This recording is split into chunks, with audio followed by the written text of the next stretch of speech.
the orchestra leader around here. Give us about 1,000 words on that. I'm working on a story. This might work on the page.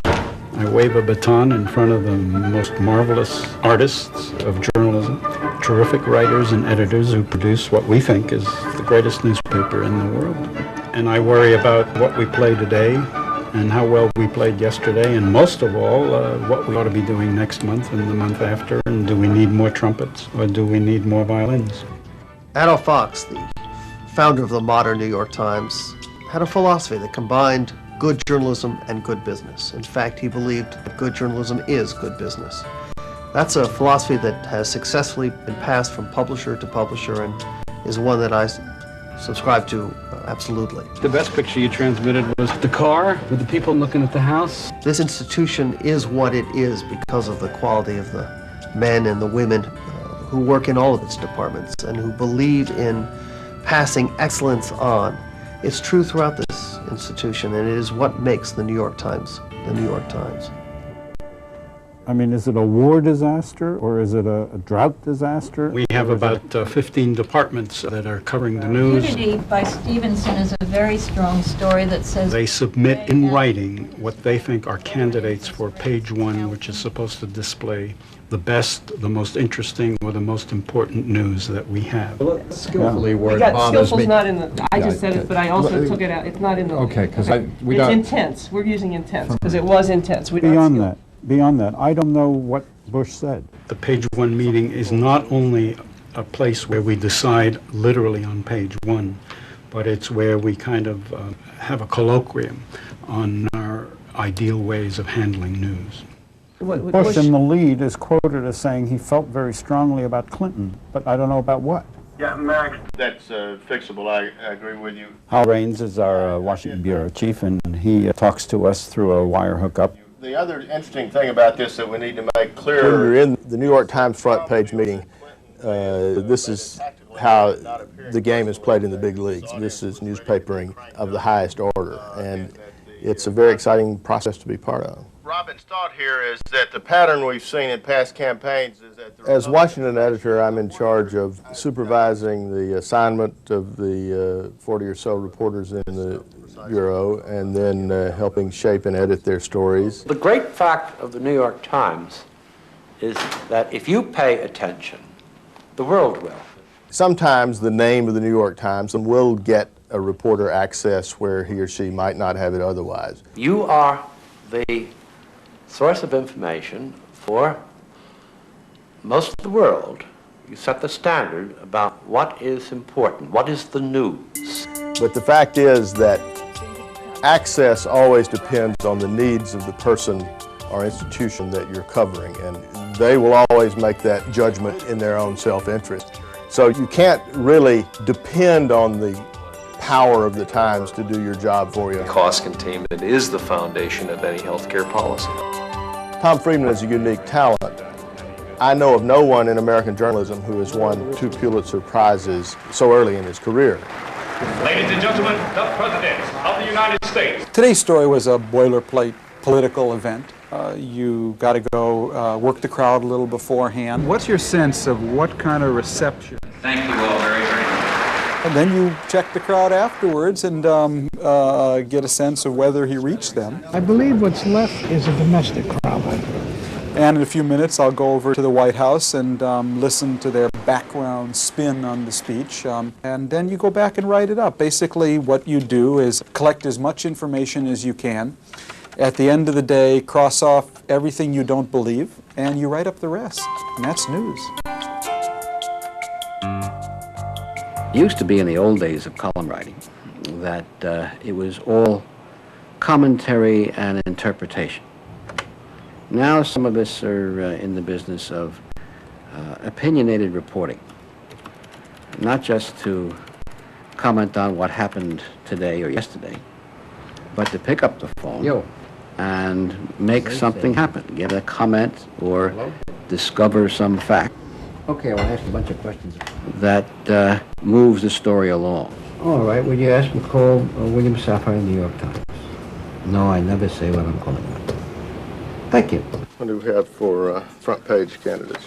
The independence of the Times in a corporate and financial sense, means that it's able to produce the kind of journalism that very few newspapers in the country can produce anymore.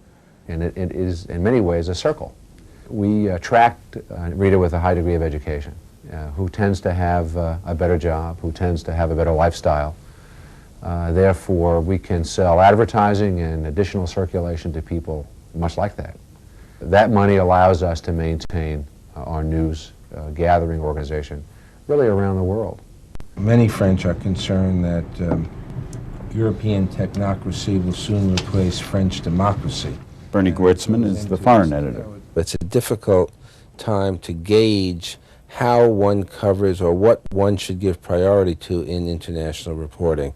What's relevant to the United States are things like matters of the global environment, foreign trade issues. Clearly, the Soviet dimension has gone, but the Middle East diplomacy, we still have to cover that. We are watching China because at some point there's probably going to be some upheaval, whether peaceful or not, in that last bastion of communist rule. We have right now a two-person bureau, Nick Kristof and his wife Sheryl WuDunn, who won Pulitzer Prizes for their coverage of the Tiananmen Square uprising. Wait. The question for us is, how do you cover China as a pariah?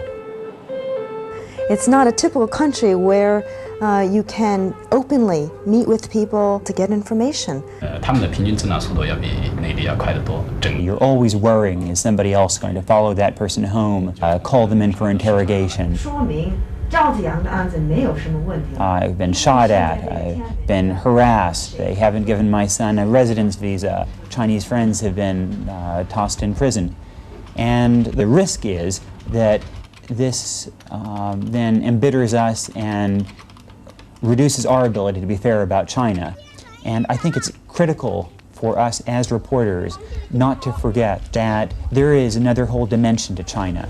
I think it's crucial for us to get out to the countryside, to talk to these people, to try to relate that side as well.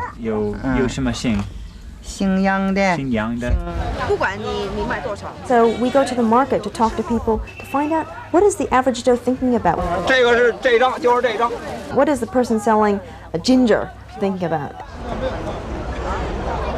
If you go to the train station, you can run into people who are from all over the country.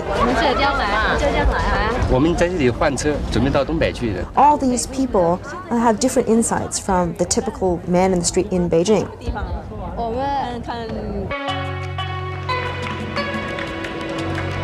We made a strategic decision a couple of years ago to strengthen our Japanese bureau. Traditionally in the Times we have a business section and a foreign section, and what they've done has been very distinct. What makes Tokyo different is that the business story and the political story are completely interrelated. If you're not covering one, you can't be covering the other. David Sanger is the bureau chief, and we have Jim Sterngold, who specializes in the Japanese economy. New York Times, I'm Andy Pollack with the New York Times. And Andy Pollack is there worrying about the latest Walkman inventions and things like that. The results are going to be in by, I think, 1 a.m. The reason that we care about Japan today is because of the economic threat that America faces. And so when you're writing about Japan, you're really writing about America's future prosperity. We must change. For example, maybe our wage level is too low, or our dividend to shareholder may be too low. Akio Morita has become sort of the spokesman for Japanese business, and he agrees that Japan must change, but at the same time he has a number of messages about how America should change, and very frequently America doesn't like hearing those kind of messages. More and more we're hearing them from Japan.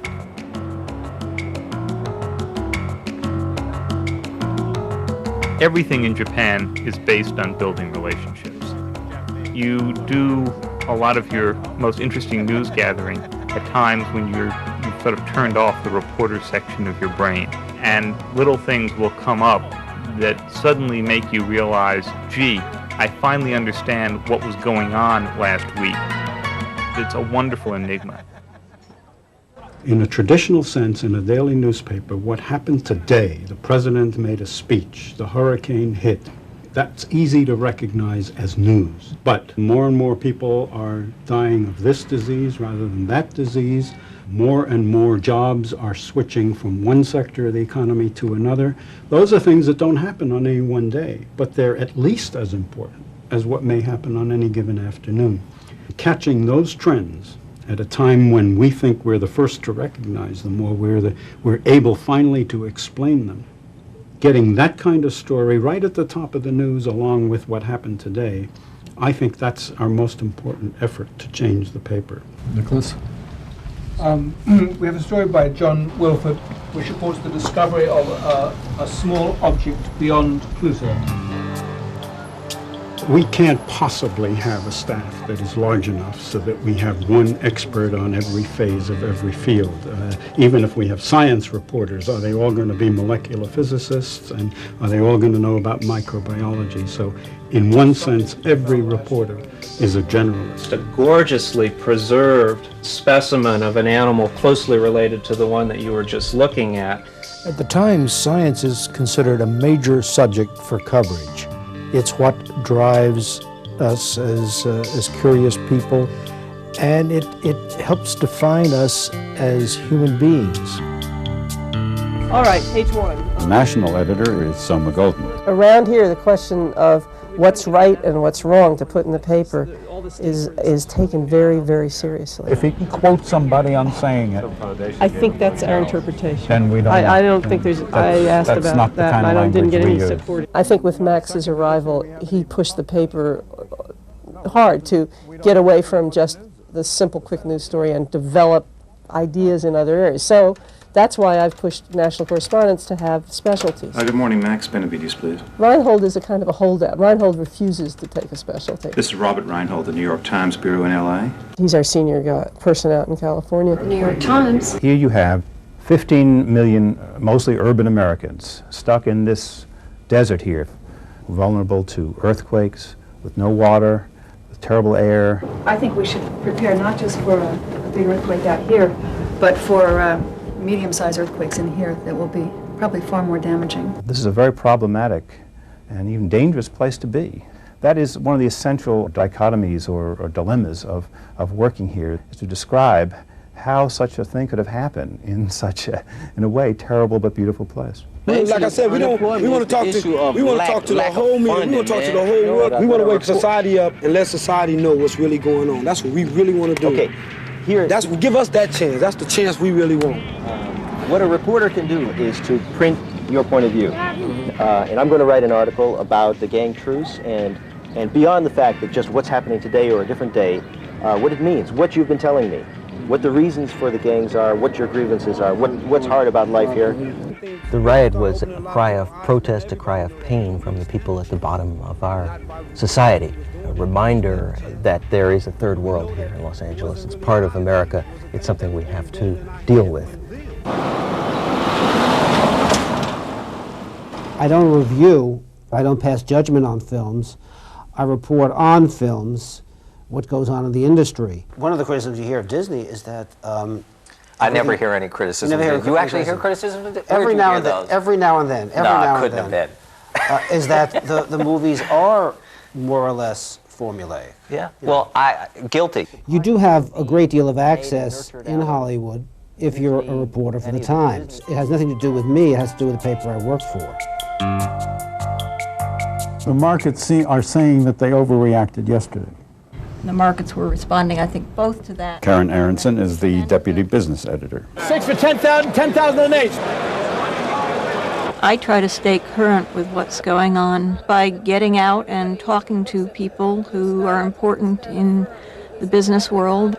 People like Bill Donaldson, who's chairman of the New York Stock Exchange. Are any of these people talking to the presidential candidates? Times is a special place because of the access we have to the people who make the news. Are there things that you think the policymakers should be doing? Business leaders want that access too, and they get it through talking to people at the Times. We can't call it on the basis of exit polls unless there's a really big... Our Metro editor is Gerald Boyd. The Metro section in recent years has gone through a absolutely extraordinary expansion. So what do we like for page 1? We have 4 or 5 times as many reporters in Queens, Brooklyn, and the Bronx than we had 2 years ago. The family of one of the victims tracked the accused killer. The way we, and indeed most newspapers would cover the Bronx, would go up and write about the crime of the day. We have now 3 people who spend their days in the community. I was born and raised in the Bronx. My family still lives in the Bronx. It's not all urban blight. And even in those places where it is problematic, where the buildings have fallen apart, where there's concentrated poverty, people live, people love, they laugh, they have sorrows, they have joys, they do weird stuff, they do crazy stuff. They do it all. And my job is to chronicle that stuff. This is going to be a residence of 65 homeless men. So it took a year to set up, but we finally moved in and spent a week living here. Not just living in the Friary, but going to the community where they ministered to people, going to the buildings where people live in conditions that are absolutely abominable. What keeps you going here? Look at him. I mean, he's, you know, I mean, it's God and his people, you know. It's God and his people. These are places that I know and that I feel in my heart, I know in my gut. And I want to be able to give that picture to people. And the New York Times is a great place to give that picture, because people pay attention to it. Well, sure. I mean, I think it's something we need to applaud vigorously. I hate that issue being dragged in. I'll try to give you an opinion. Yeah. Absolutely right. It's a really hard question, and one I think we're particularly responsible for trying to answer. At the Times, we regarded it as uncommonly important to separate news from opinion. There was a real question of hardliners and softliners and energy sources. These are people who really know their business and who can argue their subjects with the people who do these things in the government. The only question when you're getting close to endorsing or considering endorsing somebody is who the other candidates are. Opinion does not necessarily mean loaded. What does it say about what kind of a senator she would be? Nothing. I mean, even though the editorial and op-ed pages are opinion, anything else we ought to talk about? We work very hard to try to make them fair, so that even people who disagree with where you come out can learn something from the exercise. When I come to work every morning, I pass the Pulitzer hallway.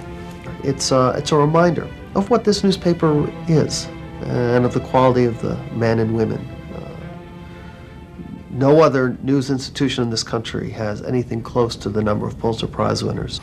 But it isn't only the prize-winning stuff that makes a wonderful institution. It's the day-in and day-out excellence that really makes a great institution like ours. I guess we have to write it as a question. Joe Lelybeld, my deputy, is the managing editor. Some of our staff people we're attracted to because of their expertise in fields as far-ranging as food, economics, architecture, theater, you name it. We're attracted to them for their energy and their style, the voice that comes through in their writing.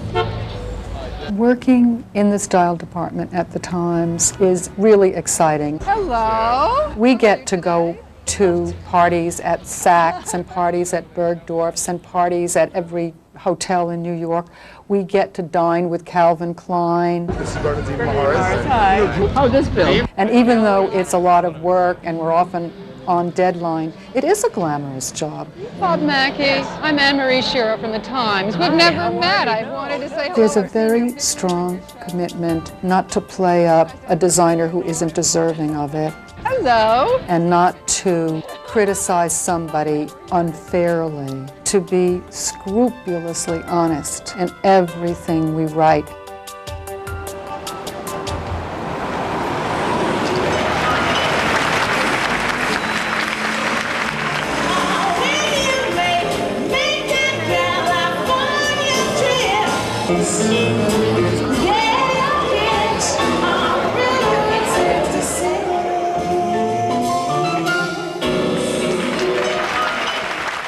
Don't tell anybody, but I think I have the best job at the paper.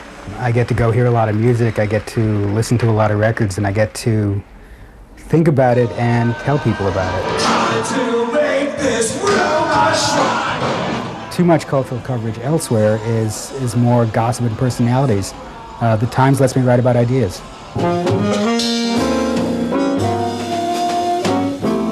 Culture's important. Culture tells people what's on their minds, reminds them what they're thinking about. It shapes inchoate ideas into a catchy line, into the hook of a song. And a good newspaper should keep a watch on that and should tell people, here's what's coming out of the culture, here's what seems to be on people's minds. It's a supermarket. Every reader comes in there and wants to fill up a basket in a different way.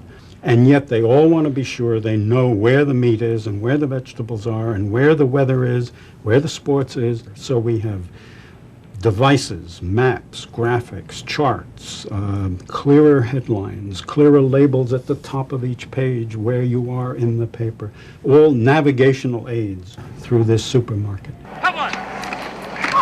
The Times has made a commitment to sports with an expansion in the form of space, in the form of statistics, in the form of graphics. The U.S. Open is a major event on the calendar. Well, it's good to see you. There are a lot of people in business, a lot of people in the sports and official community, and to talk to them and get a sense of what they're doing. Revenue that is produced. And to talk to my reporters and get a sense of what they're doing gives me the opportunity to go back and present our pages with the most perspective, not only from reporting the news, but planning ahead. And that's what I believe is the keynote to our section, anticipatory journalism. Not simply reacting to the news, but anticipating the news to give the reader something they can look forward to as well as looking back at.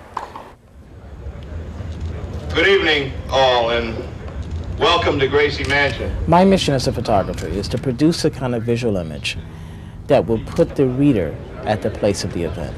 Essentially wrap them up into the moment.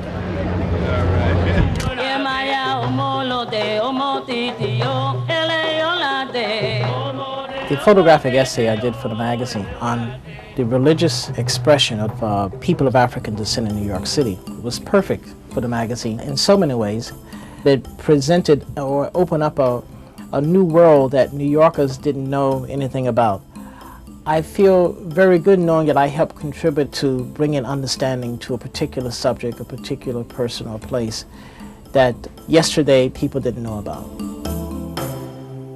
Being able to edit a magazine which covers this enormous gamut of subjects is immensely satisfying and immensely challenging.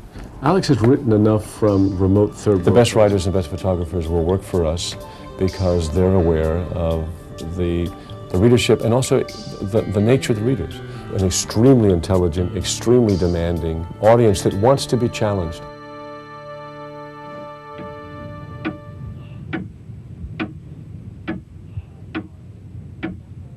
These guys are amazing. Their whole life is spent looking at these books for the book review. Rose, what have we got from you this week? Becky Sinkler edits the book review. This is really about conquering and a power trip for women. We all talk together about what books should be assigned and what should be skipped. How long? 600 words, 600 to 800, to talk about why this is not a joke. Who do you think would be good? We have to transcend our personal taste. We have to transcend our politics. People who don't agree at all with the ideology of the book, but realize that there is something of value in that book. It's our job to get that book from the author to the reader.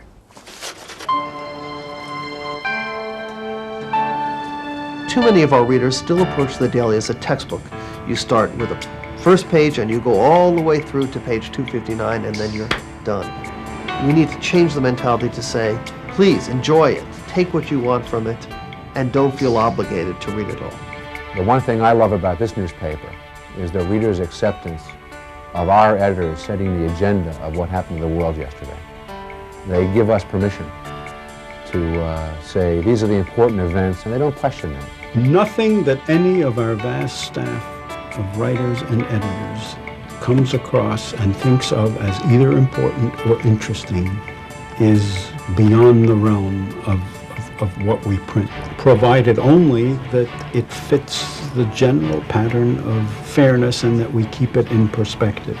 But within those limits, everything is grist for us. if enough people are concerned about it or if it's happening. If it's true and if it's interesting and or if it's important, we'll write about it. Washington?